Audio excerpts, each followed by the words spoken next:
శారదమ్మ కాశీ ప్రయాణం. కాశీలో బృందావనానికి వెళ్లే దారిలో ముందుగా దేవఘర్‌లో వైద్యనాథ శివుని దర్శించి, తరువాత సువర్ణమయ క్షేత్రంగా పురాణాలు కీర్తిస్తున్న కాశీ క్షేత్రం చేరుకున్నారు. సుమారు 10 రోజులక్కడ బస చేసి, కాశీ విశ్వనాథుని, అన్నపూర్ణను ఆరాధించి ఆనందించారు. వేణిమాధవ ఆలయ గోపురంపై పైకెక్కి కాశీ మహానగర పూర్తి అందాన్ని చూసి మాతృదేవి శ్లాఘించారు. ఓహ్! తీర్థయాత్ర కాలంలో మాతృదేవిలో అత్యున్నతమైన ఆధ్యాత్మిక స్థితులు జనించాయి. సామాన్యంగా పారవస్య స్థితిలో ఆమె నెలకొన్నారు. ఒకరోజు కాశీ విశ్వనాథ ఆలయంలో సంధ్యాహారతి దర్శిస్తున్నప్పుడు అత్యున్నత పారవశ్య స్థితిలో నిమగ్నులయ్యారు. తిరిగి వచ్చేటప్పుడు మామూలుగా కాకుండా అమిత వేగంగా అడుగులు వేస్తూ నడిచారు. తర్వాత అందుకు కారణం అడిగినప్పుడు, ఆలయం నుండి నేను తిరిగి వచ్చేటప్పుడు గురుదేవులు నా చెయ్యి పట్టుకొని తీసుకువచ్చారు అన్నారు ఆమె. Very good. అదే నేను అనుకున్నాను కదా! బృందావనం వెళ్దాం అనుకున్నారు కదా వాళ్ళు. అలాగే బృందావనానికి కృష్ణుడు ఉండే బృందావనానికి వెళ్ళారనమాట వీళ్ళందరూ.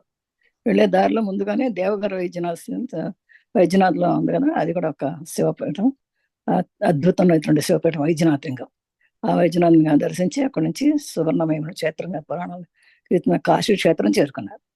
సుమారు 10 రోజులు అక్కడ బస చేశారు. కాశీలో 10 రోజులు ఉన్నారట. తర్వాత కాశీ విశ్వనాథుని, అన్నపూర్ణను ఆరాధించి ఆనందించారు. వేణిమాధవాలయం గోపురం పైకెక్కి కాళీ మహానగరం పూర్తి అందాన్ని చూశారు. కాళీ కాదు, కాశీ మహానగరం. కాశీ మహానగరం పూర్తి అందాన్ని మొత్తం చూశారట అక్కడి నుంచి. తర్వాత తీర్థయాత్ర కాలంలో మాతృదేవి అత్యున్నత ఆధ్యాత్మిక అంటే ఇంకా తీర్థయాత్రలో ఆమె చాలా అత్యున్నతంగా ఆధ్యాత్మికంగా వెళ్ళిపోయారు. సామాన్యంగా పార్వస్థితిలో ఆమె నెలకొన్నారు.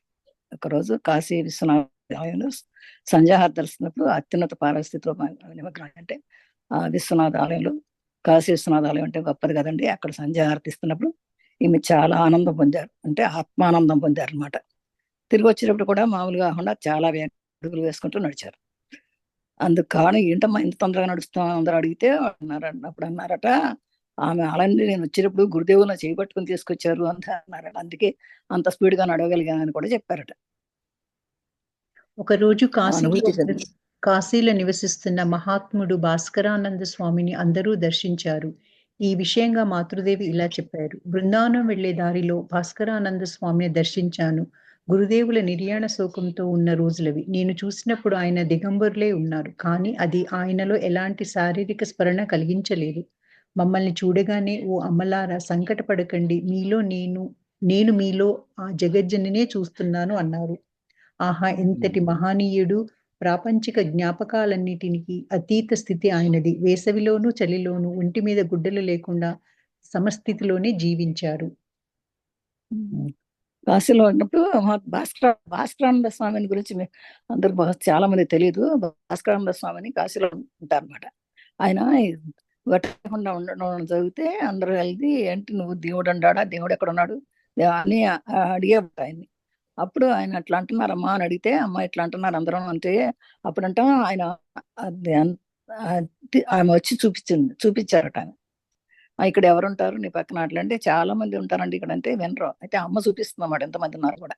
ఆ విషయం మాతృదేవి ఇలా చెప్పారండి. ఈ విషయం కూడా చెప్పారని బృందావనం వెళ్ళే దారిలో భాస్కరానంద స్వామిని దర్శించారు. గురుదేవులు నిర్యాణ శోకంతో ఉన్న రోజులో యాక్చువల్ అప్పుడే ఆ మధ్యనే కదా పోయారు గురుదేవులు రామకృష్ణ వారు పోయిన ఆ టైంలో చాలా శోకంగా ఉన్నప్పుడు ఈయన చూసిన ఆయన దిగంబరులై ఉన్నారట. ఎవరో ఈ భాస్కరానంద. కానీ అది ఆయనలో ఎలాంటి శారీరక స్మరణ ఉంది. ఆయన దిగంబర్లో ఉన్నాడు, ఆయన బట్టలు ఉన్నాడో వేసుకున్నాడో కూడా ఆయనకి ఏం స్పృహ లేదు. అందుకని నేను చూడగానే అమ్మలారా సంకటపడకండి, నన్ను చూసి మీరు ఇదే అవమానపడకండి, ఆందోళన చెందకండి, నేను మీలో ఒక జగజ్జన్నే చూస్తున్నాను. మీరు ఎవరిచ్చిన ఆడవాళ్ళందరిలోనూ ఆయన జగజ్జన్నే చూస్తున్నాను. ఆహా ఎంతటి మహనీయుడినా అని అప్పుడు అనుకున్నాను. ప్రాపంచ జ్ఞానానికి అతీత స్థితి అయినటువంటి లోను చలిలోను కూడా మీద గుడ్డ లేకుండా మనస్థితిలో అసలు ఆయనకి చలి వేస్తుందా వేడిగా ఉందా అనేది కూడా తెలియదు. ఎందుకంటే ఆయన ఎప్పుడు ఆనంద స్థితిలో ఆత్మస్థితిలోనే ఉంటారు కనుక ఆయనకి ఏమీ పట్టించుకోరు. అక్కడ వచ్చింది ఆడవాళ్ళ మగవాళ్ళ అని కూడా తెలియదు ఆయన. అంత పరవశించి ఆత్మస్థితిలో ఉంటారట భాస్కరానంద గారు. ఆయన గురించి చాలా కథలు ఉన్నాయి భాస్కరానంద గారి గురించి. ఆయన మహాయోగి. తరువాత అందరూ శ్రీరాముడు జన్మించిన అయోధ్య నగరం మీదుగా బృందావనానికి బయలుదేరారు. దారిలో హఠాత్తుగా మాతృదేవికి గురుదేవుల దర్శనం కలిగింది. గురుదేవులు నిష్క్రమించడానికి కొన్ని రోజులకు ముందు ఇష్టదైవ మంత్రం వ్రాయబడిన బంగారు తాయెత్తును మాతృదేవికి ఇచ్చారు. మాతృదేవి దాన్ని ప్రతిరోజు పూజలో ఉంచి ఆరాధించిన పిదపే తమ చేతికి కట్టుకునేవారు. బృందావనానికి రైలులో వెళ్ళేటప్పుడు కిటికీ పక్కన కూర్చొని తాయెత్తు కట్టుకున్న చేతిని కిటికీ మీద ఉంచి దాని మీద తలవాల్చి నిద్రపోతున్నారు. అప్పుడు గురుదేవులు కనపడి, "నా తాయెత్తు నీ దగ్గర ఉంది. అది తొలగిపోకుండా జాగ్రత్త పడు" అన్నారు. మాతృదేవి వెంటనే మేల్కొని తాయెత్తును విప్పి తాము ప్రతిరోజు పూజించేందుకు తమతో తీసుకొస్తున్న గురుదేవుల ఛాయాచిత్రం ఉంచిన చిన్న పెట్టెలో ఉంచుకున్నారు. ఆ తా ఆ తర్వాత తాయెత్తును కట్టుకోలేదు. కాలాంతరంలో ఈ తాయెత్తును బేలూరు మఠానికి ఇచ్చేశారు. ఓకే. తర్వాత అందరికి అక్కడి నుంచి కాశీ నుంచి బయలుదేరి అందరూ శ్రీరాముడి నుంచి అయోధ్యకెళ్ళారు. అయోధ్య నుంచి అక్కడి నుంచి బృందావనానికి వెళ్ళారు. దానిలో హఠాత్తుగా గురుదేవులకు దర్శనం కలిగిందట ఆ టైంలోనే. గురుదేవులు నిష్క్రమించడానికి కొన్ని రోజుల ముందే ఆయనకి ఒక ఇష్ట మంత్రం రాసినటువంటి ఒక బంగారు తాయెత్తు ఇచ్చారట అమ్మకి. ఆ తాయెత్తు ప్రతిరోజు పూజలో ఉంచుకునేవారు, ఆరాధించారు. పెద్దపతి ఆ చేతికి కట్టుకునేవారట. కానీ ఈ బృందావనానికి వెళ్ళేటప్పుడు రైల్లో ఉన్నప్పుడు కిటికీ పక్కన కూర్చొని ఆ తాయెత్తు చేతి చూసుకుంటా ఉన్నారు. దాని మీద తల వాల్చి నిద్రపోతున్నారు. అప్పుడు గురుదేవులు కనపడి, "నా తాయెత్తు నీ దగ్గరే ఉంది కదా, అది తొలగిపోకుండా చూసి జాగ్రత్త పడు" అన్నారట. అప్పుడు వెంటనే తీసుకుని ఆ తాయెత్తు నిప్పి తను ప్రతిరోజు పూజించే తమతో తీసుకున్నట్టుగా తన ఆయన గురుదేవుల యొక్క పటం ఆ పటంలో ఎక్కడ ఉందో అక్కడ ఆ పెట్టిలోనే పెట్టేసింది. ఇక ఆ తాయెత్తు ఎప్పుడు కూడా కట్టుకోకుండా ఉందట. కాలాంతం తాయెత్తును బేలూరు మఠానికి తర్వాత ఇచ్చేశారన్నమాట. బృందావనంలో భక్తి పారవశ్యం ఇప్పటికే తరగని ఊటగా పొంగుతున్న పావన భూమి బృందావనంలో వేలాది సంవత్సరాలు దొల్లిపోయిన భక్తుల మనస్సులలో ఇప్పటికీ అతుక్కుపోయిన శ్రీకృష్ణుడు తన బాల్యంలో గావించిన లీలల ప్రదేశం అది. ఇలాంటి భక్తిని లోకం కనీ విని ఎరుగదు. అలాంటి భక్తి కృష్ణుని పట్ల పెంచుకున్న గోపికలకు నమస్కారం అంటూ కాలాంతరంలో భక్తులు కీర్తించిన గోపికలు కృష్ణుడు లీలలు సలిపిన స్థలమది. గోపికల నాయకురాలు భక్తి పరాకాష్ఠైన రాధ కృష్ణుని పట్ల ఉన్నతమైన ప్రేమ, కృష్ణుని విరహంతో కన్నీళ్లతోటి భక్త పారవశ్యంతో నిండిన చోటు అది. అందువల్లనేమో ఇప్పుడు ఇక్కడ నివసిస్తున్న సాధువులు భక్తులు పరస్పరం కలుసుకున్నప్పుడు కృష్ణుని పేరు చెప్పకుండా రాధే రాధే అంటూ పలకరించుకుంటారు. తపాలా మనిషి రాధే రాధే అంటూ తలుపు తడతాడు. రిక్షావాడు రాధే రాధే అనుకుని తప్పుకోమంటాడు. గోడల మీద దీపస్తంభాల మీద రాధే రాధే అని వ్రాతలే కనపడతాయి. ఇంతెందుకు, అక్కడి చెట్లు కొమ్మలు గాలికి ఊగేటప్పుడు ఆకులు గాలికి ఊగేటప్పుడు రాధే రాధే అన్నట్లుగా ఒక సంప్రదాయ కీర్తన చెప్తుంది. పరాయి దండయాత్రల వల్ల అనేక దేవాలయాలు శిథిలమైనప్పటికీ ఈనాటికి తన ప్రాచీనతను కోల్పోకుండా భక్తికి ఆలవాలంగా విరాజిల్లుతున్నది బృందావనం. ఈ బృందావనం చాలా అద్భుతంగా ఉంటది. నేనే వెళ్ళాను బృందావనంలో 4 రోజులు ఉండాను నేను కూడా అక్కడ. భక్తి పారస్యం అసలు ఇప్పటికీ ఇందులో ఏం చెప్పారో అదంతా నేను అనుభవించాను. చాలా ఆనందంగా అనిపిస్తాను నాకు ఈరోజు. ఈ భక్తి పారస్యంగా ఉంటుంది. ఆ ఊరు ఏమంతా డెవలప్ చేయలేదండి అప్పటికి.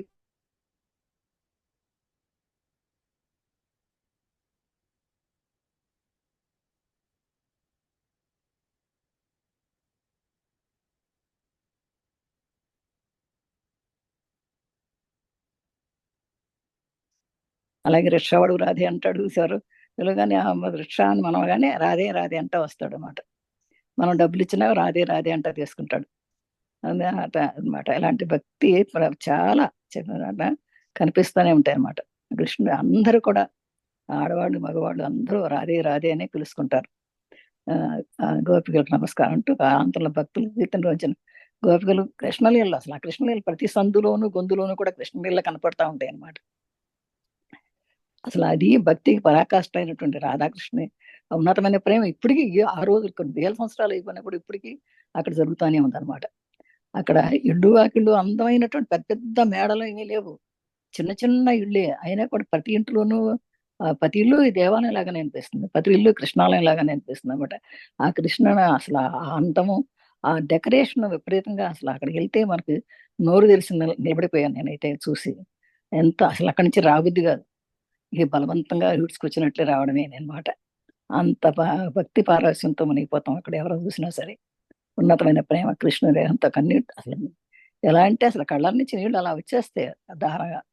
అవి చూస్తూ ఉంటే ఇంకా అది వెళ్ళిపోవాలంటే బాధ అనిపిస్తూ ఉంటుంది అనమాట. అట్లా ప్రేమ, కృష్ణ ప్రేమ చెప్పకుండా అందరూ కూడా కృష్ణ ఎంత ప్రేమగా ఉన్నారు అని చెప్పడానికి లేదు. ఎందుకంటే అందరూ రాధే రాధే అంటారు.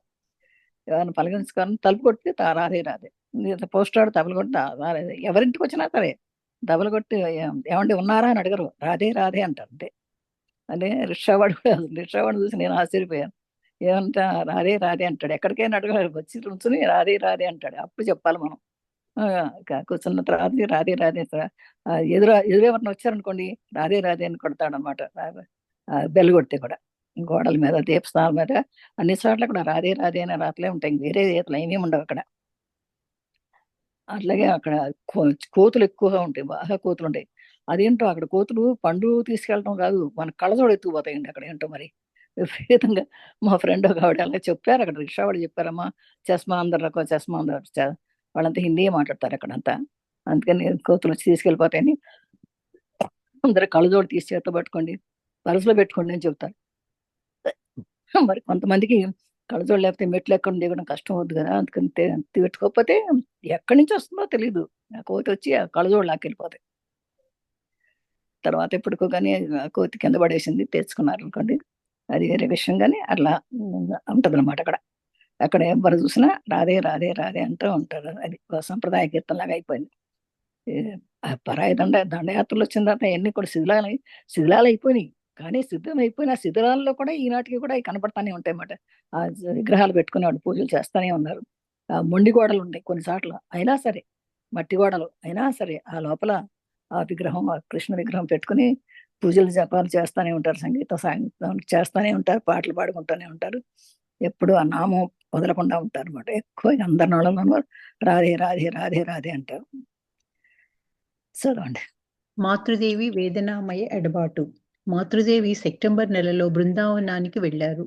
అప్పుడే వర్షాకాలం గడిచింది. చెట్టు చేమలు పచ్చపచ్చగా ఉండి రంగురంగుల పువ్వులతో కనులకు విందు చేస్తున్నాయి. ప్రకృతి సౌందర్యంలోని ఒక విచిత్రమైన నిజమేమిటంటే, మనం సంతోషంగా ఉంటే అది మన సంతోషాన్ని ఇనుమడింపజేస్తుంది. మన మనస్సులు ఆవేదనతో బాధపడుతూ ఉంటే ప్రకృతి అలాంటి ప్రతిస్పందనే మన బాధలను, వేదనలను అధికరింపజేస్తుంది. పసిడి పచ్చిక మైదానాలతో వికసించిన రంగురంగుల పుష్పాలు, అటూ ఇటూ పరుగులు తీస్తున్న భీతహరిణేక్షణులు, తమ పించాలను విప్పి నృత్యం చేస్తున్న నిమిళ్ళు, పచ్చిక మేసిన తర్వాత సాయంత్రం మందలు మందలుగా తిరిగి వస్తున్న గోవులు, ఈ దృశ్యాలన్నీ మాతృదేవి మనస్సులో ఏకైక ఆలోచన జనింపజేశాయి: గురుదేవులు ఎక్కడా? ఎడబాటు ఆమె హృదయంలో ప్రతి అణువును స్పందింపజేసి ఆవేదనకు గురిచేసింది. మరుగుపడి ఉన్న శోకం నూతన వేగంతో ఆమెను బాధించసాగింది. రాత్రింబవళ్ళు గురుదేవుల జ్ఞాపకాలే సదా ఆయన జ్ఞాపకంతో కన్నీరు మున్నీరై లోలోపల విలపించసాగారు. గురుదేవుల నిర్యాణానికి ముందుగానే బృందావనానికి వచ్చిన యోగిన్మాన్ చూడగానే కట్టలు తెంచుకున్న ప్రవాహంలా విలపిస్తూ, హా గోలాప్మా, నా అమ్మాయి అంటూ ఆమెను కౌగిలించుకున్నారు. ప్రేమ, దుఃఖం కడగలిసి ఎడబాటును ఉధృతం చేయడంతో మాతృదేవి బాధ అధికమైంది. ఈ మాతృదేవి సెప్టెంబర్లో వచ్చారేమో. సెప్టెంబర్లో అప్పుడే వర్షాకాలం కదా మనకి అందరికి. సెప్టెంబర్ వర్షాకాలం వెళ్ళిపోయి చక్క చెట్లు జాములు అన్ని పచ్చ పచ్చగా ఉన్నాయి. అంటే చాలా భక్తి సౌందర్యంగా ఉన్న టైంలో వచ్చారమ్మ. చాలా సంతోషంగా అనిపించింది ఆమెకి.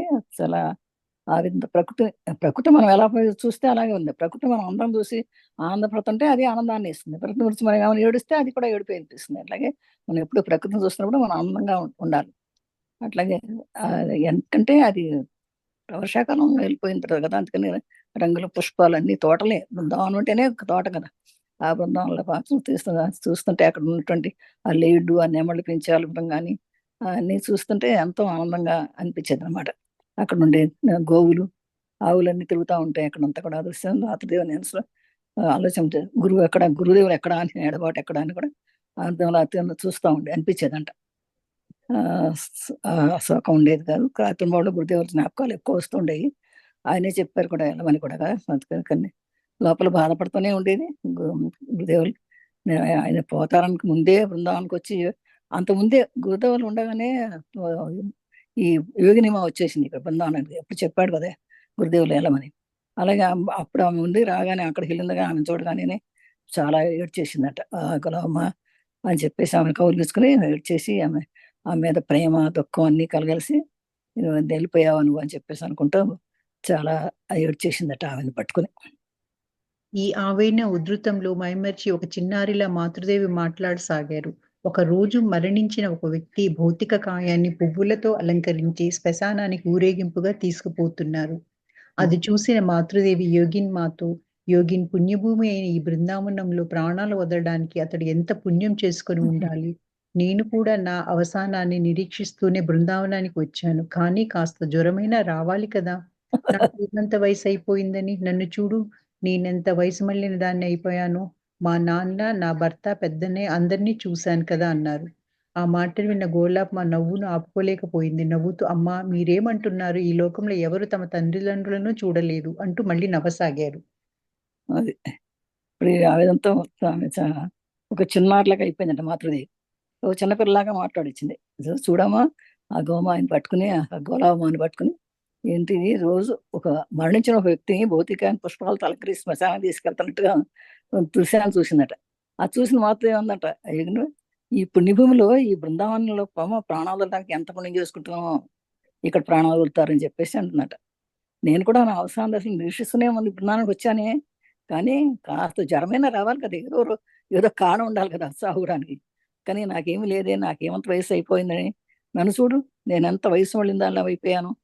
కానీ మా నాన్న, నా భర్త, పెద్దన్నయ్య అందరినీ చూశాను కదా అంటుంది. అలా అనుకుంటూ ఉందట. అలా అనుకున్నప్పుడు ఈ గోలమ్మ చెప్పిందంటే నవ్వు ఆపుకోలేకపోయి, అమ్మ మీరేమంటున్నారో అసలు తెలుసా మీకు? ఈ లోకంలో ఎవరు తల్లిదండ్రులు చూడలేరు, తన తల్లిదండ్రులు ఎవరు చూడలేరు అంటూ మళ్ళీ నవ్వసాగింది. అంటే తల్లిదండ్రులు చూడాలంటే మనలో ఉన్నటువంటి ఆ పరమాత్మని చూడాలంటే మనం ఎవరు చూడలేరు అని చెప్తుందనమాట. ఎంత నవ్వుకుంటానే చెప్తుంది ఆమె కూడా. ఎందుకంటే ఆధ్యాత్మికంలో ఉన్నవాళ్ళు ఎవరు కూడా ఏడవరు అసలు. అందరూ నవ్వుకుంటూనే చెప్పుకుంటారనమాట. ఉన్నత ఆధ్యాత్మిక స్థితులు. కానీ ఇలా ఎన్ని రోజులు ఇలా ఏకధాటిగా కన్నీటితో మునిగి ఉంటే శరీరం ఎంత తట్టుకుంటుంది? మాతృదేవి ఆరోగ్యం దెబ్బతినసాగింది. అప్పుడు ఒకరోజు మాతృదేవికి సాక్షాత్కరించిన గురుదేవులు, "ఎందుకిలా ఏడుస్తూ ఉంటున్నావు? నేను ఎక్కడికి వెళ్ళిపోయానని? ఇక్కడే ఉంటున్నాను కదా! ఒక గది నుండి మరొక గదికి వెళ్ళాను అంతే" అన్నారు. ఈ దర్శనం అబ్బా! తరువాత మాతృదేవి జీవితంలో గొప్ప మార్పు వచ్చింది. గురుదేవుల నిరంతర దర్శనాల వలన ఉన్నత ఆధ్యాత్మిక అనుభవాల వలన ఆమె దుఃఖం తొలగిపోయి ఆ స్థానే దివ్య పారవశ్యం చోటు చేసుకున్నది. మాతృదేవి ఆధ్యాత్మిక ఉన్నతోన్నత స్థితులలో సదా నెలకొనసాగారు. కొన్ని సమయాలలో ఆమె ధ్యానం చేయడానికి కూర్చునేటప్పుడు బాహ్య స్మృతి పూర్తిగా కోల్పోయేవారు. ముఖమంతా దోమకాట్లతో పుల్లమైపోయింది. ఓహ్! స్మరణ కూడా లేకుండా ధ్యానంలో లయించి ఉండేవారు.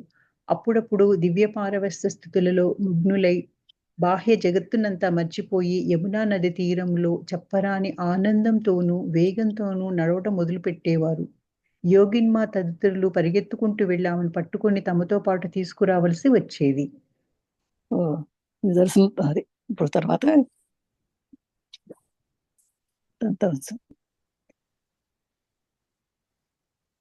కదిలిస్తున్నారు బాగా.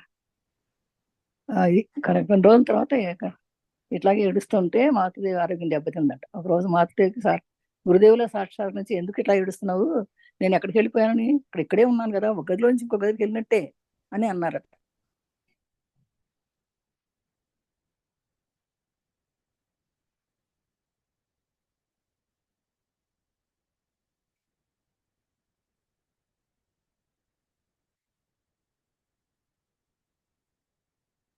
ఆ స్థానం ఏమైపోయిందంటే దుఃఖం తొలగిపోయి ఎక్కువ కూడా పారవశ్యం చెందడం మొదలుపెట్టాను. నా ఆత్మలో పారవశ్యం చెందాను. అంటే ఆధ్యాత్మిక స్థితిలో చాలా పైకి పైకి వెళ్ళిపోయారన్నమాట.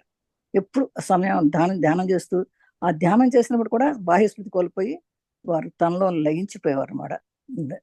అది ముఖం అంతా దోమకాట్లు, అక్కడంతా దోమలు ఉండేయేమో బాగా. దోమలు కుట్టినా ఆమెకు తెలిసేది కాదు.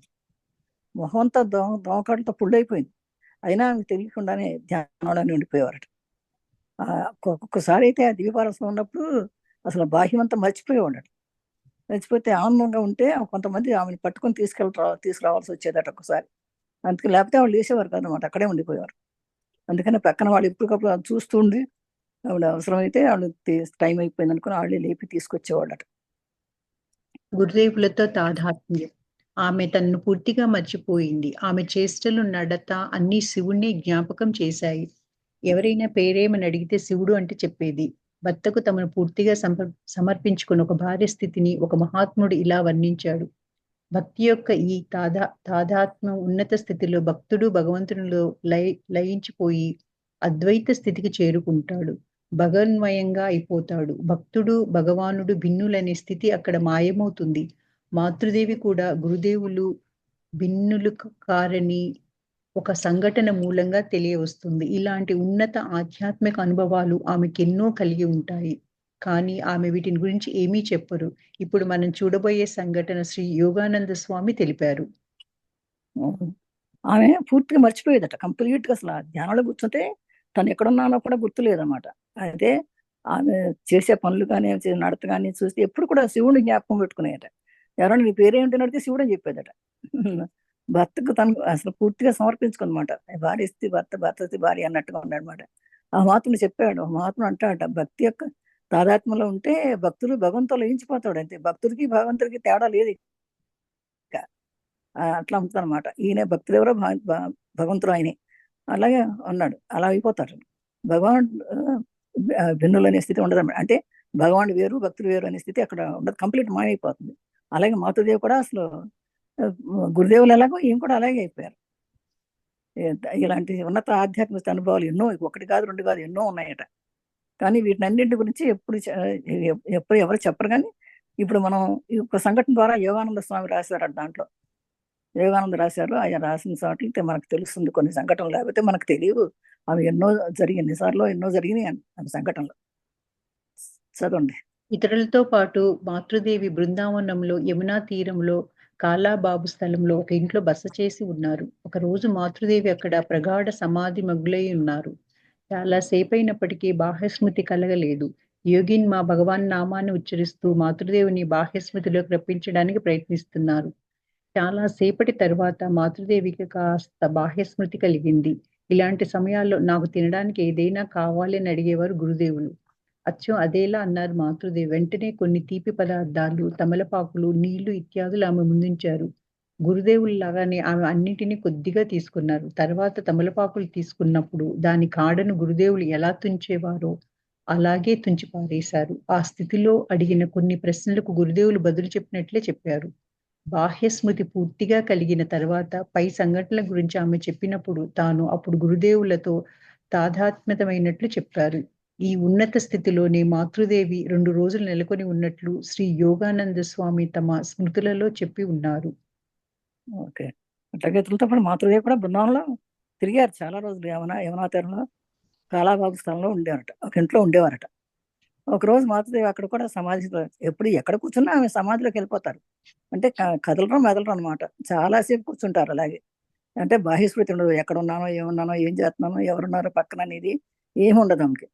అయితే అప్పుడు ఎలాగ ఆమెను బయటికి తీసుకురావాలి అంటే ఈ యోగిని ఈ భగవన్నామాన్ని ఉచ్చరిస్తూ బాగా ఆమె చెవి దగ్గర వినబడేట్టు బాగా భగవన్నామాన్ని ఉచ్చరిస్తూ ఉంటే అప్పుడు బాహ్యస్మృతిలోకి వచ్చేదంట. చాలా సేపు తర్వాత వచ్చి కాస్త బాహ్యస్మృతి వచ్చేది. కొన్ని సమయాల్లో ఆమెకి తినడానికి ఏదైనా కావాలని అడిగేవారట. గురుదేవులు కూడా అలాగే అడిగేవారట. స్థితి నుంచి వచ్చిన తర్వాత బాహ్య లోపలికి వచ్చిన తర్వాత అడిగేవారట. ఈమె కూడా అదే విధంగా అడిగేవారట. అప్పుడు వెంటనే కొన్ని తీపి పదార్థాలు, కొన్ని తామలపాకులు నీళ్ళు తీసుకొచ్చిస్తే గురుదేవులు ఎలా తీసుకుంటారు అలాగే కొద్ది కొద్దిగా అన్నింటిలో కొన్ని తీసుకునేవాళ్ళట. అలాగే తమలపాకులు తీసుకున్నప్పుడు దాన్ని ఆయన ఎలా తుంచేవారో తోడాలు అలాగే ఈమె కూడా తుంచేవారట. అంతకి అంటే దీనికి అంతటా ఏంటంటే గురుదేవులకి తనకి ఏమీ తేడా లేదన్నట్టుగా ఉండేదన్నమాట. అట్లాగే ఆ టైంలోనే ఏ ప్రశ్నలు అడిగితే గురుదేవులు చెప్పినట్టు ఈమె కూడా ఆ జవాబులు చెప్పేవారట. కానీ మళ్ళీ బాహ్యస్మృతి కలిగిన తర్వాత మళ్ళీ పైన అడిగితే అది ఆమెకేమో తెలియనట్టుగానే చెప్పేవారట. అంటే ఆ టైంలో గురుదేవులు నాతో తాదాత్మ్యం అయ్యారు, అందుకని చెప్పాను. కానీ లేకపోతే నాలో నేనేం చెప్పలేను అన్నట్టుగా చెప్పారనమాట. అలాంటి ఉన్నతిని గురించి యోగానంద గారు చాలా చోట్ల రాయడం వల్ల తెలిసింది మనకి అని చెప్తున్నారు. బృందావనంలో తక్కిన రోజులు. ఇలా ఉన్నత ఆధ్యాత్మిక స్థితులలో సైతం జపం, ధ్యానం, వ్రతాలు మొదలైన వాటిని మాతృదేవి అనుష్ఠించేవారు. దాదాపు 1 సంవత్సరం మాతృదేవి బృందావనంలో నివసించారు. బృందావనం దేవాలయ నగరం. ఎక్కడ చూసినా దేవాలయాలే. మాతృదేవి అక్కడ నివసించిన 1 సంవత్సరం కాలంలో దేవాలయాలన్నిటినీ పలుమార్లు దర్శించారు. రాధారమణుని ఆలయానికి వెళ్లి కన్నీటితో, ఓ భగవంతుడా, ఇతరులలో తప్పులు చూసే స్వభావాన్ని నా నుండి పూర్తిగా తొలగించి వేయి. నేను ఇతరులలో ఎన్నడూ తప్పులు చూడకూడదని నన్ను ఆశీర్వదించు అంటూ హృదయపూర్వకంగా ప్రార్థించారు. ఈ విషయంలో కాలాంతరంలో ఇలా అన్నారు: ఇతరులలో తప్పులు చూసే స్వభావం నాకు కూడా మునుపు ఉండేది. ఆ స్వభావం తొలగిపోవాలని భగవంతుని ఎంతో ఆర్తితో ప్రార్థించాను. ఆ తర్వాత ఆ స్వభావం పూర్తిగా తొలగిపోయింది. ఒక వ్యక్తికి మనము 1000 మంచివి చేసి ఉండొచ్చు. కానీ పొరపాటుగా మన వల్ల ఒకసారి చెడు జరిగితే వెంటనే అతడు ఆగ్రహించి మొహం తిప్పుకుంటాడు. ఇతరులలో తప్పులు మాత్రమే చూడడం మనిషి నైజం. కానీ ఇతరులలోని సుగుణాలను కూడా చూసి మెచ్చుకునే స్వభావం మనం అలవర్చుకోవాలి. మానవ జీవితంలో తప్పులు జరగకుండా ఉండవు. కానీ అతడు తప్పులను మాత్రం ఎప్పుడూ చూస్తూ ఉండకూడదు. నిర్విరామంగా ఇతరులలో తప్పులు చూసే వ్యక్తికి ఎక్కడ చూసినా తప్పులే కనిపిస్తాయి. ఒకరోజు యోగిన్ మాతో, "యోగి, నువ్వు ఇతరుల దోషాలను చూస్తూ ఉండిపోవద్దు. అలా చేశావంటే నీ కళ్ళు పవిత్రతను చూడలేవు" అని చెప్పారు. అది చూడండి ఎంత గొప్ప విషయం. బృందావనంలో చాలా వరకు ఒక సంవత్సరం అక్కడే ఉన్నారట మాత. కానీ అయినా కూడా ఎప్పుడు కూడా జపం, ధ్యానం, వ్రతాలు చేస్తూనే ఉండేవారు. అదే 4 సంవత్సరం ఉన్నారు. దేవాలయాలు అన్నీ చూశారు. ఎక్కడ చూసినా దేవాలయాలే. బృందావనం అంతా దేవాలయం. వీధి వీధికి, సందుకి దేవాలయాలే ఉంటాయి అక్కడ. ఏముండవు, ఒట్టి మొండి గోడలు ఉంటాయి. అక్కడే విగ్రహాలు పెట్టుకుని పూజలు చేస్తూనే ఉంటారు. ఏమీ డెవలప్ చేయలేదు. తర్వాత గవర్నమెంట్ కూడా ఎవరు ఏమీ డెవలప్ చేయలేదు. అలాగే ఉంది. మాతృదేవి అక్కడ వచ్చిన సంవత్సరం కాలంలో కూడా దేవాలయాలన్నిటినీ ఎన్నో సార్లు దర్శిస్తూనే ఉండేవారు. ఈ రాధారమణుని ఆలయానికి వచ్చేసరికి ఎంతో భగవంతుడా అని ఎప్పుడు ప్రార్థిస్తూ ఉండేవారు. అయితే ఇక్కడ కోరాట, ఏముంది ఇతరుల తప్పులు చూడే స్వభావాన్ని నా నుండి పూర్తిగా చేశాను. ఎందుకంటే కొన్నిసార్లు అప్పుడు జరిగింది తన జీవితంలో, కొన్ని తప్పులు చూసేదట. అందుకని అలాంటి తప్పులు చూడవద్దు అని చెప్పింది. అంటే కాలాంతరంలో చెప్పారు. ఎందుకంటే ఎవ్వరికీ కూడా ఆమె కాదు, మనం కూడా ఎవ్వరు కూడా ఇతరుల తప్పులు చూసే స్వభావం ఉండకూడదు. మనకేంటంటే మన పక్కన మన తప్పులు చూసుకోకుండా ఇతరుల తప్పులు చూస్తాం అలవాటు మనకి. అలాంటివి ఉండకూడదు. మన తప్పులు మనం చూసుకోవాలి, కానీ ఇతరుల తప్పులు చూడడానికి మనం ఎవరం అసలు? ఇతరుల్లో మంచి గుణాలు చాలా ఉండొచ్చు. ఆ మంచి గుణాలు చూడడానికి అలవాట్లేదు, కానీ చెడు ఏదైనా ఒక్కటుంటే చూస్తాం మనం అంతే. అందుకని మనం కూడా ఒక 100%, 90% మనం మంచి చేసి ఒక్క తప్పు చేసినా కూడా అది తప్పు కిందే వస్తుంది, కానీ మంచి కింద రాలేదు. అందుకని అలాంటి స్వభావం పూర్తిగా తొలగిపోవాలని ఆమె ఎన్నిసార్లు భగవంతుడికి అర్థించుకుందనమాట. అందుకని ఆ స్వభావం ఎవరికీ ఉండొద్దు అని చెప్పి, జీవితంలో తప్పులు చేయకుండా ఉండాలని, తప్పులు మాత్రం ఎప్పుడు చూస్తూ ఉండకూడదని, ఎప్పటికీ కూడా ఇతరుల తప్పులు చూసే వ్యక్తి తప్పులే అనిపిస్తాయి, కానీ మంచి కనపడదు అని యోగిని మాతతో కూడా అందట. నువ్వు ఇతరుల దోషాలను చూస్తూ ఉండిపోవద్దు. అలా చేసావంటే నీ కళ్ళు పవిత్రతను చూడలేవు. అంటే మనం ఎప్పుడైతే తప్పులు చూస్తామో మనకు పవిత్రత కనపడదు మనకి అని చెప్పి ఆమె కూడా చెప్పిందట. సంప్రదాయానుసారం బృందావన ప్రదక్షిణ కూడా చేశారు మాతృదేవి. శ్రీకృష్ణుని జీవితంలో ముడిపడి ఉన్న స్థలాలన్నీ పలు మైళ్ళు దూరం వరకు వ్యాపించి ఉన్నాయి. ఆ స్థలాలన్నీ కాలినడకనే ప్రదక్షిణ చేసి రావటం పుణ్యకార్యంగా చెప్పబడుతున్నది. తమ వాతరోగాన్ని కూడా ఖాతరు చేయకుండా మాతృదేవి ఈ ప్రదక్షిణలు చేశారు. అలా ప్రదక్షిణ చేస్తున్నప్పుడు దారిలో అక్కడక్కడ హఠాత్తుగా కాసేపు నిలబడి చుట్టూ ఉన్న చెట్లను చాలా నిశితంగా చూశారు. బహుశా కొన్ని పరిసరాలు ఆమెకు ఉన్నత ఆధ్యాత్మిక అనుభవాలను కలిగించి ఉండొచ్చు. కానీ ఈ విషయంగా భక్తుడు అడిగినప్పుడు ముందుకు వెళ్ళమని మాత్రం వారికి చెప్పారు. అది సంప్రదాయానుసారంగా ఇప్పుడు బృందావనం అంటే గొప్ప ఆధ్యాత్మిక క్షేత్రం కదా, కృష్ణుడు తిరిగిన క్షేత్రం కనుక అందరూ కూడా బృందావనం వెళ్ళినప్పుడు ప్రదక్షిణాలు చేస్తారు. అదే ఆ తర్వాత మాతృదేవి కూడా అలా చేశారు. కృష్ణ జీవితంలో ముడిపడి ఉన్న స్థలాలన్నీ కూడా. అందుకని అక్కడ బృందావనం అంతా కృష్ణుడు తిరిగే స్థలమే కదా. మధురవనం అవన్నీ చాలా ఉన్నాయి అక్కడ చూడడానికి. అవన్నీ కూడా చాలా దూరం వెళ్ళాలి. అయినా కూడా మాతృదేవి అక్కడ సంవత్సరం ఉన్నారు కదా, అందుకని ఆ స్థలాన్ని కాలినడకన దర్శనం చేసి రావడం పుణ్యకార్యంగా చెప్పారు. తర్వాత తన వాతరోగాన్ని కూడా గుర్తు చేయకుండా, ఖాతరు చేయకుండా తనకి కాళ్ళు అవి వాస్తాయి అనమాట. అయినా కూడా అవేమి లెక్క చేసేది కాదు. ప్రదర్శన చేసేవన్నమాట. అలా ప్రదర్శన చేస్తున్నప్పుడు దారిలో అక్కడక్కడ హఠాత్ కాసేపు నిలబడిపోయేవారట. ఆ చుట్టూ ఉన్న చోట్లన్నీ చూసుకుంటూ కొన్ని పరిసరాలకు చాలా ఆధ్యాత్మిక అనుభవాలు కలిగించాయి. ఈ విధంగా భక్తులు అడిగినప్పుడు ఇంకా ముందుకెళ్దాం అని, ఎప్పుడు ముందుకెళ్ళండి, మీరు కూడా ఇంకా ముందుకెళ్ళండి అని చెప్తూ ఉండేది. మొత్తం మీద బృందావనం అంతా కూడా ప్రతి మొక్క, ప్రతి చెట్టు, అంతా చూసుకుంటూ మొత్తం అంతా ప్రకృతి సౌందర్యాన్ని అంతా చూస్తూ బృందావనం అంతా ప్రదర్శన చేసి గొప్ప జ్ఞానాన్ని పొందారు అమ్మ.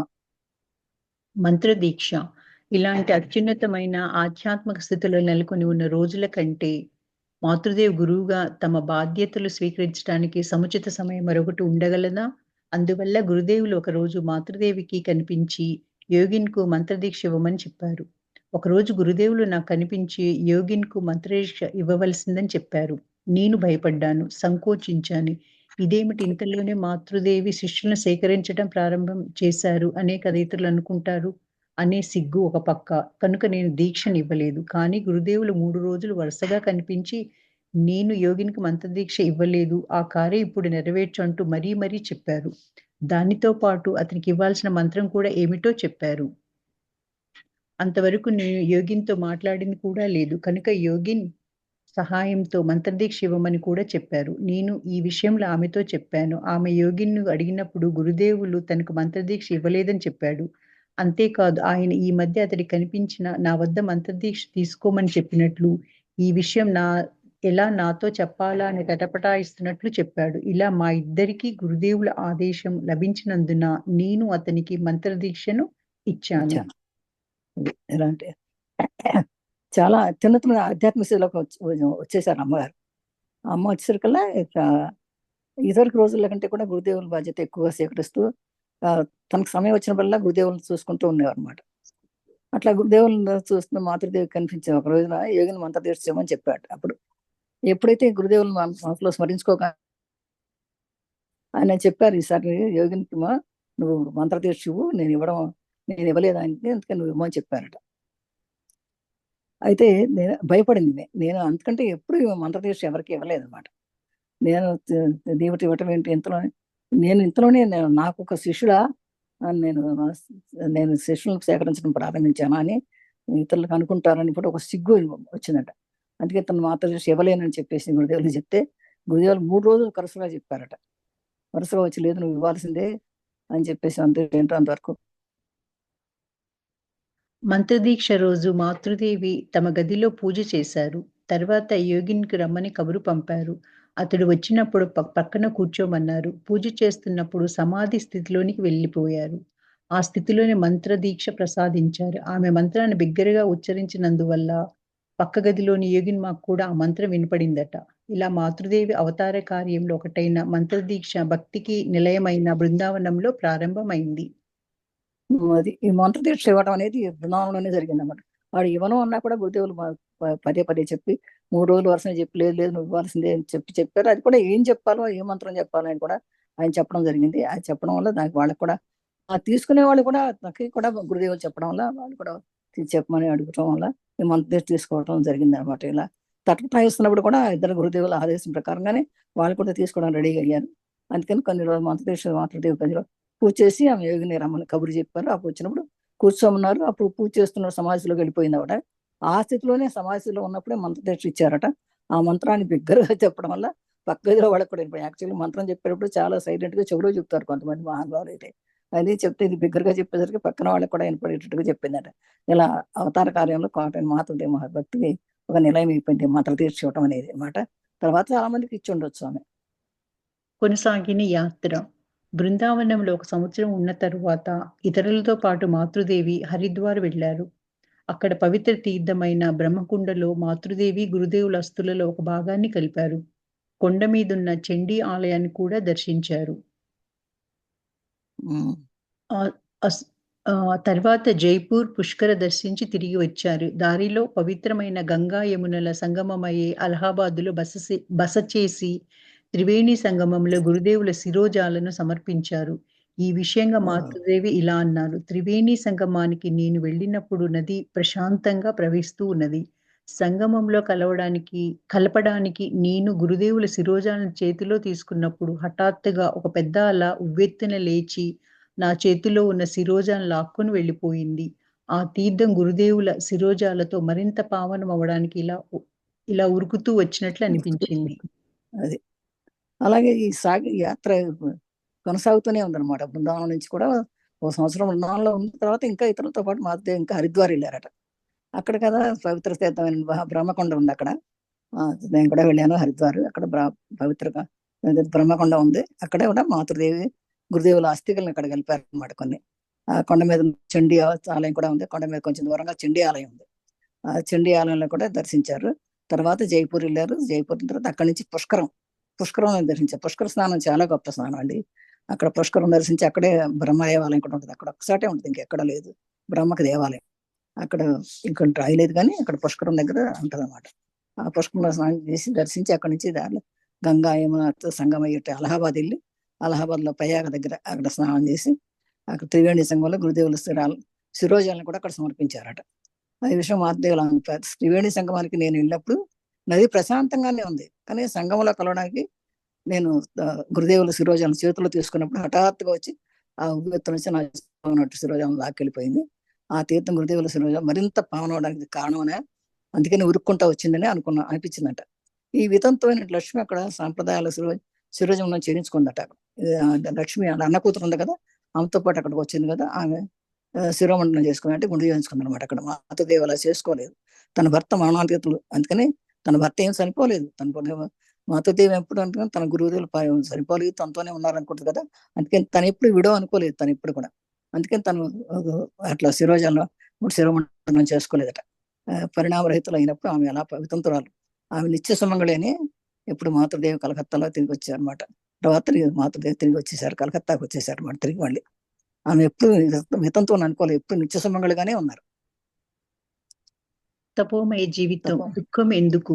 లోకంలోని చింతనాశీలులను, తత్వవేత్తలను ఈ లోకంలో దుఃఖం ఎందుకు ఉంది అని ప్రశ్న వేధించినంతగా మరే ప్రశ్న వేధించి ఉండదనడం అతిశయోక్తి కాదు.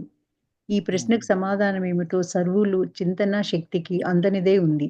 బహుశా శ్రీ వివేకానంద స్వామి అన్నట్లుగా హిందువులు నాకు తెలియదని అంటారు కదా, అంతకు మించి ఏమీ చెప్పలేము అన్నదే సముచిత జవాబు ఏమో. కానీ దుఃఖం అనేది ఉంటూ ఉండడం అనుభవైక వేద్యమే, దీనిని ఎవరూ కాదనలేరు. అందువల్ల మహాత్ములు దుఃఖాన్ని జీవితపు మరో ప్రక్కగా స్వీకరిస్తారు. వారు దుఃఖంలో కొట్టుమిట్టాడరు, అటు ఇటు పరిగెత్తరు, వారిని వీరిని సంప్రదించి పరిస్థితులను మార్చి తమ దుఃఖాన్ని నివారించడానికి ప్రయత్నించరు.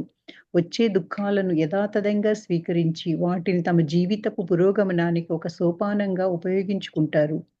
ఈ లోకమే బ్రహ్మాండమైన నాటక రంగం. మనలో ప్రతి ఒక్కరికి ఒక పాత్ర కేటాయింపబడింది. సుఖదుఖాలను మనకు గురువులు. ఇందులో సుఖానుభవాల కంటే దుఃఖానుభవాలు ఇచ్చే తర్ఫీదుకే మనం పాత్రను చక్కగా అవగతం చేసుకునేలా చేస్తుంది. కనుక కుంతి, భగవంతుడా మాకు మరిన్ని దుఃఖాలే కలుగుగాక, దుఃఖానుభవాలే మేము నిన్ను స్మరించేటట్టు చేస్తానని ప్రార్థించింది. అందువలన దుఃఖాన్ని స్వీకరించడానికి తగిన మనోపరిపక్వతను రూపొందించుకోవడం ఎంతో అవసరం. అసలు దుఃఖం ఎందుకు? తపోమయ జీవితం అనిపిస్తుంది ఇక్కడ అమ్మ, దుఃఖం ఎందుకు అనే ప్రశ్న వచ్చింది. యాక్చువల్గా లోకంలో అందరూ వాళ్ళు ఆలోచించేవాళ్ళకి తత్వవేత్తలే, ఎంత ఆలోచన పరులైన ఎంత తత్వవేత్తలైన ఈ లోకంలో దుఃఖం ఎందుకు వస్తుంది అనే ప్రశ్న ఎప్పుడు అందరికీ వేధిస్తుంది. కానీ ఏ ప్రశ్న వేధించి ఉండదు కానీ అంత కానీ ఈ దుఃఖం ఎందుకు అనే ప్రశ్న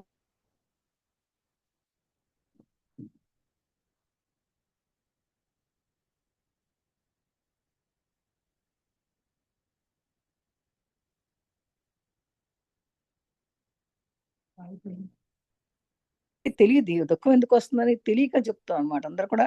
ఈ నిజమైన జవాబు ఏమో కానీ దుఃఖం అనేది ఉండదు అనే అనుభవం. అది యాక్చువల్గా దుఃఖం అనేది లేదు, మనం కల్పించుకున్నది దుఃఖం అనమాట. దీన్ని ఎవ్వరూ కూడా కాదనలేదు. అందువల్లే మహాత్ములు దుఃఖాన్ని జీవితం మరో ప్రక్క జీవిస్తారు, కానీ దుఃఖంలో కొట్టుమిట్టాడరు ఎవరు కూడా మహానుభావులు అనేవాళ్ళు. ఎందుకంటే దుఃఖం అనేది అంటే మనం తెచ్చుకున్న దుఃఖం మనమంతా కూడా తెలుసుకోవాలి.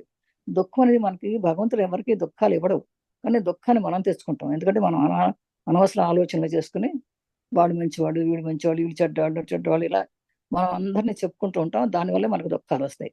ఇది నాకు కావాలి, అది నాకు కావాలి. భగవంతుడు ఏది ఇస్తే అది తీసుకోవడం మనకు ధర్మం, కానీ అది కాదు, నాకు అది కావాలి, ఇది కావాలి. మన అనవసరం అంటే మన కోరికలు అనవసరమైన ఆలోచనల వల్లే మనకు దుఃఖాలు వస్తాయి అనేది మహాత్ములు గ్రహిస్తారు, కానీ మామూలు వాళ్ళకి తెలియదు కదా ఇదంతా కూడా. అందుకని తెలియదు కనుక అందరూ దుఃఖంలో కొట్టుమిట్టాడుతూ ఉంటాం మనం అందరూ కూడా. అటు ఇటు పరుగులు ఎత్తి వాళ్ళని సంప్రదించి వీళ్ళని సంప్రదించి వాళ్ళ దుఃఖాన్ని వీళ్ళు తీసుకుని, వాళ్ళు చచ్చిపోతే వీళ్ళు ఏడిచి, వీళ్ళు చచ్చిపోతే వాళ్ళు ఏడిచి, సామాన్యంగా అందరూ పుట్టిన వాళ్ళంతా చావాలి, కానీ చచ్చిపోతే ఊరుకోం కదా. ఓ పడి పడి ఏడుస్తూ మన జీవితాన్ని ఎంత పాడు చేసుకుంటూ ఉంటాం. ఇదంతా ఒక బ్రహ్మాండం నాటకం అనే సంగతి తెలియదు మనకి. ఇదంతా తీరు నాటకం. మన జీవితం ఒక నాటకం. ఆ నాటకంలో మనం ఒక పాత్ర. చూడండి, మనం అమ్మ పాత్ర ఉంటాం, అత్త పాత్ర ఉంటాం, కోడల పాత్ర ఉంటాం, అమ్మమ్మ పాత్ర, నాయనమ్మ పాత్ర, ఎన్నో పాత్రలో ఉంటాయి మనకి. ప్రతి ఒక్కరికి ఒక పాత్ర కేటాయించబడింది. ఈ సుఖ దుఃఖాలు మనకి గురువులు ఇందులో సుఖానుభవాలు మనకి దుఃఖానుభవాలు ఇచ్చే తరపేది. సుఖానుభవాలు ఉంటాయి, దుఃఖానుభవాలు ఉంటాయి. ఇది మన పాత్రను మనం చక్కగా అవగతం చేసుకుంటే బాగుంటుంది. నేను అందుకనే అంటున్నా, కుంతిదేవి అంటుందంట, నీ భగవంతుడా నాకు మరీ దుఃఖాలు ఇవ్వు అంటాడు. ఎందుకంటే దుఃఖాలు ఇస్తేనే భగవంతుని గుర్తిస్తాం మనం. సుఖాలు ఇస్తే భగవంతుడు మనకు కనపడు, గుర్తురాడు. చూడండి, పంచపక్ష పరిమాణాలు ఉంటే మనం ఏమడుగుతాం? భగవంతుని ఏం అడగం. ఏమి లేకపోతేనే కదా భగవంతుని అడుగుతాం. అందుకని ఇవి అంటుందంట, ఇప్పుడు కుంతిదేవి ఎప్పుడే కొనుక్కుందంట, దుఃఖాలు ఇవ్వు నాకు, సుఖాలద్దు. సుఖాలు ఇస్తే గుర్తుండదు. నువ్వు దుఃఖాలు ఇస్తేనే నువ్వు నా భగవంతుడా నాకు ఈ దుఃఖం వచ్చిందని చెప్పి అడుగుతామని చెప్పేసి దుఃఖానే కావాలని కోరుకుంటుందట అని ప్రార్థన నిజమే. చేసింది. అందువల్ల దుఃఖాన్ని సేకరించడానికి మరో పరిపక్వత అది సాధించుకోలేమని ఎంతో అవసరం అని చెప్పేసి దుఃఖాన్ని కూడా కోరుకునేవాడు ఉన్నారని దీనివల్ల తెలుస్తుంది అనమాట. చదమ్మా. నిజమేమిటంటే జీవితంలో ఎదురయ్యే కష్టాలను, దుఃఖాలను ప్రశాంతంగా సహించి అవి నేర్పే గుణపాఠాలను మనం స్వీకరించినప్పుడు అది మనోనిబ్బరతను పెంపొందిస్తుంది. ఆధ్యాత్మిక శక్తిని ప్రసాదించి ఇతరుల గౌరవించే ఉన్నత స్థితిని మనకు కల్పిస్తుంది. కాబట్టి సహనంతో దుఃఖాలను స్వీకరించటం ఒక మహత్తరమైన తపస్సు అవుతుంది. సన్యాసులు ప్రాపంచిక సుఖాలు పరిత్యజించి అనుష్ఠించే తపస్సు కంటే ఈ తపో జీవితాన్ని ఉన్నతమైన స్థానంలో ఉంచుతాడు ఒక మహాత్ముడు. అది అసలు నిజం ఏంటంటే జీవితంలో ఎదురే కష్టాలను దుఃఖాలు ప్రశాంతంగా కష్టాలు దుఃఖాలు రెండు ఒకటే. అది అలా అనుకుని మనం రెండు సమభాగంలో అనుకుంటూ కష్టం వచ్చింది అంటే తర్వాత సుఖం వస్తుంది, సుఖం వచ్చింది అంటే తర్వాత కష్టం తప్పకుండా వస్తుంది అని చెప్పి ఈ దుఃఖాన్ని ప్రశాంతంగా సహించి అవి నేర్పే గుణం, ఎందుకు వచ్చిందా ఈ కష్టం అని మనం ఆలోచించి స్వీకరిస్తే అప్పుడు మనం మనోనివ్రత ఉంటుంది అనమాట. ఇంకా మనోనివ్రత ఎప్పుడు వచ్చిందో అప్పుడే మన ఆధ్యాత్మిక శక్తి పెరుగుతుంది. ఇతరులను గౌరవించగలుగుతాం. ఇతరులను గౌరవించాలి, ప్రతి ఒక్కరిని గౌరవించాలి, ప్రతి ఒక్కరిని ప్రేమించాలి. అలా ప్రేమించినప్పుడు మనకు దుఃఖం కూడా రాదు. అసలు ఉన్నత స్థితికి వెళ్తాం. కాబట్టి మనం ఎంతో ఓర్పుతోటి సహనంతో దుఃఖాన్ని స్వీకరించాలి. దుఃఖం వచ్చింది అని చెప్పి కుంగిపోకూడదు, సుఖం వచ్చిందని ఎగిరిపోకూడదు. ఇది ఒక మాత్రమే తపస్సు అవుతుంది అలా చేస్తే మనకి. అందుకని సన్యాసులు ఏం చేస్తారంటే ఈ ప్రాపంచ సుఖాలన్నీ ప్రతించి ఎక్కడికో అడవికి వెళ్ళిపోయి తపస్సు చేసుకుంటారు. తపస్సు చేసుకుని తపో జీవితం అనుభవిస్తారు. కానీ మనం ఇప్పుడు అక్కర్లేదు. ఇప్పుడు అందరూ మహాత్ములు అందరూ కూడా ఇళ్లలో కూర్చొని ధ్యానం చేసుకుంటున్నారు. ధ్యానం చేసుకుంటే ఇళ్లలో ఎందుకంటే ప్రాపంచిక విషయం ఉండాలి. ఎవరో వదిలిపెట్టేసి పెళ్లి చేసుకునే పిల్లల్ని భర్తను వదిలిపెట్టేసి పారిపోక్కర్లా. పారిపోకుండా మన ఇంట్లో మనమే కూర్చొని సహనంతో ఓర్పుతోటి దుఃఖం కాకుండా దుఃఖాన్ని సుఖంగా భావించుకుని ధ్యానంలో కూర్చుంటే మనకు అసలు దుఃఖం అనేది ఉండదు అనేది ధ్యానంలో మాత్రమే తెలుసుకుంటాం. అందుకే నేను ఎప్పుడు మీకు చెప్తుంటాను, ధ్యానం తెలుసుకోండి అమ్మా, ధ్యానం తెలుసుకోండి, క్లాస్ తీసుకోండి అని చెప్తూ ఉంటాను మీకు అందరికి. ధ్యానం తెలిస్తే మీకు అసలు దుఃఖం అనేది ఉండదు. దుఃఖం అంటే ఏంటి అని అడుగుతారు మీరు అప్పుడే. ఎలాంటి దుఃఖాన్ని కూడా సుఖంగానే భావించి శక్తి ఆత్మకు ఉంది. అందుకని ఆత్మ జ్ఞానం కావాలంటే ధ్యానం తప్పనిసరిగా చేసుకోవాలి ప్రతి ఒక్కళ్ళు కూడా. మాతృదేవి మహత్తర తపస్సు. గురుదేవిగా జగజ్జననిగా పరిగణింపనున్న మాతృదేవికి ఆధ్యాత్మిక శక్తి ఆవశ్యకత కలిగింది. అందుకే బృందావనం నుండి 1887 ఆగస్టులో తిరిగి వచ్చిన మాతృదేవి ఇలాంటి తపో జీవితానికి తమను అర్పించుకున్నారు. మహిళా లోకానికి వెలుగును ప్రసాదించే దివ్య జ్యోతిగా అవతరించారు మాతృదేవి. అందువల్ల సామాన్య స్త్రీలు సైతం చేపట్టగల అదే సమయంలో ఇతరుల తపస్సు కన్నా ఉన్నతమైనదైన ఈ దుఃఖపూరిత జీవితం అనే తపస్సును చేగొన్నారు. నేటి మహిళ తన జీవితంలో ఎదుర్కోవాల్సిన ఎలాంటి సమస్య అయినా ఈ కాలఘట్టంలో మాతృదేవి జీవితంలో చోటు చేసుకోకుండా ఉండలేదు. నేటి మహిళా స్థితిగతుల కన్నా ఏ విధంగానూ మెరుగ్గా ఉండలేదు. కానీ ఇంతకీ ఆమె తన స్థితిగతులను విడమరిచి ఎవరి సహాయాన్నైనా యాచించి ఉండాలి కదా! ఎవరినైనా తప్పు పట్టి ఉండాలి కదా! ఎవరినైనా దూషిస్తూ పల్లెత్తు మాట ఆమె నోటి నుండి వెలువడి ఉండాలి కదా! లేనే లేదు. ఎందుకంటే అది తమకు ఆవశ్యకమని తెలుసుకొని ఇచ్ఛాపూర్వకంగా ఆమె ఈ తపోమయ జీవితాన్ని ఎంచుకున్నారు. ఇది నారీ లోకానికి ఆదర్శప్రాయం వెలుగొందడమే కాకుండా తమ అవతార కార్యాన్ని నెరవేర్చడానికి కావలసిన శక్తిని కూడా ఆమెకు ఒసగింది. మాతృదేవి మహత్తర తపస్సు. మాతృదేవి గురుదేవులు పోయిన తర్వాత కూడా ఆమె చాలా మహత్తరంగా జీవించారు. ఆవిడ దానికి మొట్టమొదట ఇవన్నీ తిరిగి వచ్చారు, తీర్థయాత్రలన్నీ చేశారు. తర్వాత జగజ్జన్నిగా పరిణమించారంట మాతృదేవి. అంటే ఈ జగానికి అందుకు మాతలాగా వచ్చారు. ఎందుకంటే మాతృదేవి ఆధ్యాత్మిక శక్తిని అవశ్యం చేసుకుంది. అందుకే బృందావనంలో వెళ్ళింది. ఆగస్టులో 87 ఆగస్టులోనే వెళ్ళింది. వచ్చిన తర్వాత నుంచి కూడా తన బృందావనం నుంచి వచ్చిన దగ్గర నుంచి మాత జీవితమే మారిపోయింది. ఎందుకంటే ఆమె తపోజీవనానికి అలవాటు పరుచుకుంది. ఈ మహిళా లోకానికి ఒక ఆదర్శంగా నిలిచింది అనమాట. ఆమె దివ్య జ్యోతిగా నిలిచింది. అందువల్ల సామాన్య స్త్రీలు సైతం కూడా ఈమె దగ్గరికి వచ్చేవాడు అనమాట. ఆ సమయంలో ఇతరులు తపస్సు అంటే ఉన్నతమైనటువంటి, అంటే దుఃఖపూరితమైన జీవితాన్ని తపస్సు చేసుకున్నారు. అంటే బాధ, భర్త పోయాడు, గురుదేవులు పోయారనే బాధ ఉన్నా కూడా ఆ బాధని తపస్సుగా చేసుకున్నారు ఆవిడ. అందుకని నేటి మహిళలు తన జీవితంలో ఎదుర్కోవాల్సిన ఎలాంటి సమస్యలైనా కూడా, అంటే ఆ రోజుల్లో అమ్మ భర్త చనిపోతే భార్యలు బయటికి రానిచ్చేవాళ్ళు కాదు, వెంట్రుకలు తీయించేసేవాళ్ళు, అన్నం ఇచ్చేవాళ్ళు కాదు. ఏదో చాలా ఆ, ఆచారాలు, దు- దుర్భరమైన ఆచారాలు చేసుకునే ఆ రోజుల్లో. కానీ అందువల్ల ఈమె ఈ మాతృదేవిని చూసి చాలా మంది ఆదర్శంగా జీవించారు ఆ రోజుల్లోనే. అందుకని ఈమె ఆ మాట నేటి స్త్రీలు కన్నా ఏ విధంగానూ మెరుగ్గా ఉండలేదు ఆ రోజు. కానీ అంతటి ఆమె స్థితిగతులు కూడా ఆమె మార్చేసుకుని, ఎవరిని ఏ సహాయం అడుక్కోకుండా, ఎవరిని తప్పు పట్టకుండా, ఎవరిని దూషించకుండా, ఎవరిని పల్లెత్తు మాట అనుకోకుండా, అని తన ఏది అవసరమో అదే తెలుసుకుని, తన ఇష్టమైనటువంటి ఆ తపోమయ జీవితాన్ని ఎంచుకున్నారు. అది నారీలోకానికి ఆదర్శప్రాయంగా వెలుగొందారు. అందుకే తన అవతార కార్యాన్ని నెరసి ఆమె అందరికి విశ్వమాత అయ్యారు. ఈ దుఃఖమయ జీవితాన్ని మాతృదేవి కావాలని ఎంచుకోవడం. గురుదేవుల జీవితంలోనూ, మాతృదేవి జీవితంలోనూ సాధనలతోనూ, తపో పద్ధతులను వెదుక్కుంటూ వారు వెళ్ళలేదు. ఎటువంటి పరిస్థితుల్లోనైనా స్వీకరించడానికి వారు సంసిద్ధులై ఉన్నారు. అవి వచ్చేటప్పుడు వాటిని ఉపయోగించుకొని తాము సాధించదలుచుకున్న దానిని సాధించారు. మాతృదేవి ఈ దుఃఖపూరిత జీవితాన్ని కావాలని ఎంచుకొని, దానిని తపోమయ జీవితంగా మలుచుకున్నారు. గురుదేవుల సం గురుదేవుల సంకల్పం కూడా అదే. కాశీపూర్ రోజులలో ఆయన ఒక రోజు మాతృదేవిని పిలిచి, "నా తదనంతరం నువ్వు కామార్పూర్‌కు వెళ్లి అక్కడ నివసించు. ఏమైనా ఆకుకూరలు పండించుకో.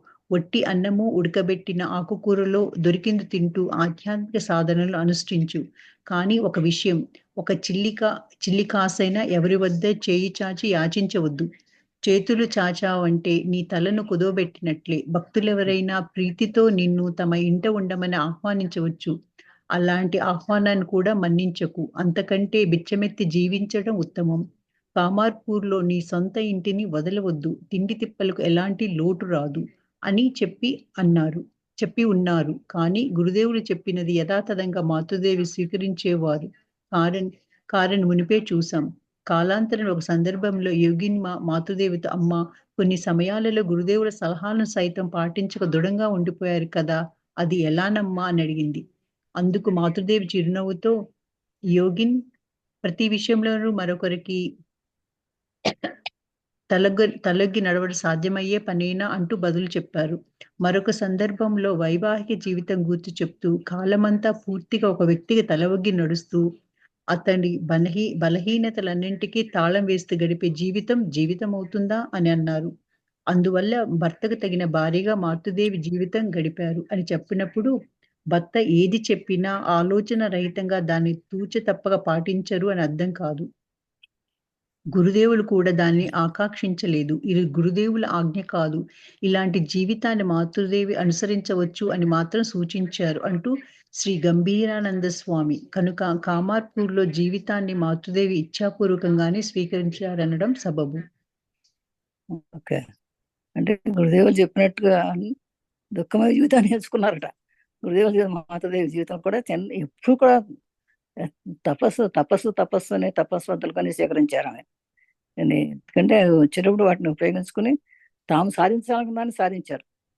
దుఃఖపూరిత జీవితాన్ని కావాలని ఎంచుకుని దాన్ని ఆ దుఃఖాన్ని తపోమయ జీవితంగా పుచ్చుకున్నారట. దేవులు ఎప్పుడు చెప్పేవారట, నేను తర్వాత కూడా నువ్వు ఆ కామార్పూర్లో కాశీపూర్లో ఉన్నప్పుడే చెప్పారట, అక్కడ ఉండి అక్కడ ఉన్నటువంటి స్థలంలోనే ఉండు, నువ్వు ఆకుకూరలు పండించుకో, నువ్వు అన్నం వండుకుని ఉడకబెట్టిన అన్నం ఆకుకూరలు తింటూ ఆధ్యాత్మిక సాధన సాధించు. కానీ ఎవరిని ఒక్క పైసా కూడా అడగొద్దు. నువ్వు తల ఏమన్నా చేతులు చాచి అడిగావంటే నీ తలంతా కుదబెట్టినట్టు అవుతుంది. భక్తులు ఎవరు వాళ్ళ ఇంట్లో ఉండమని అడిగినా కూడా నువ్వు ఉండబాక, నీ దగ్గరే నువ్వు ఉండు, దానికంటే బెచ్చమెత్తి తిరగడం వేరు, నీ సొంత ఇంటి వదలకోకుండా నువ్వు తిండి తెప్పులకు ఎలాంటి రోడ్డు రాదు నీకు అని చెప్పి గురుదేవులు చెప్పారు. కానీ యథాతథంగా మాతృదేవి స్వీకరించేవారు కాదు. ఆయన చెప్పినట్టు ఏమి చేసేవారు కాదు. ఈమె కళాంతరంలో యోగిని మాత్రం చెప్పారట, "అమ్మ, కొన్ని సమయాల్లో గురుదేవుడు చెప్పిన మాట కూడా వినాలి కదమ్మా" అని వాళ్ళు అనేవారట.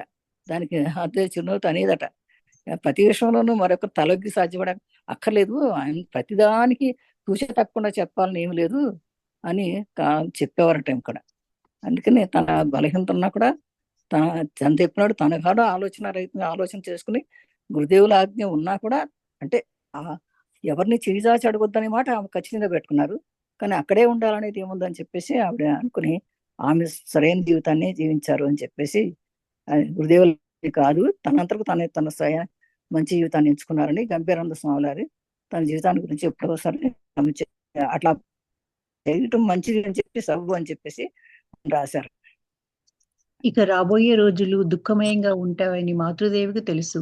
గురుదేవులు సజీవులే ఉన్నప్పుడు హృదయ ఆమెను అవమానపరచటం విదితమే.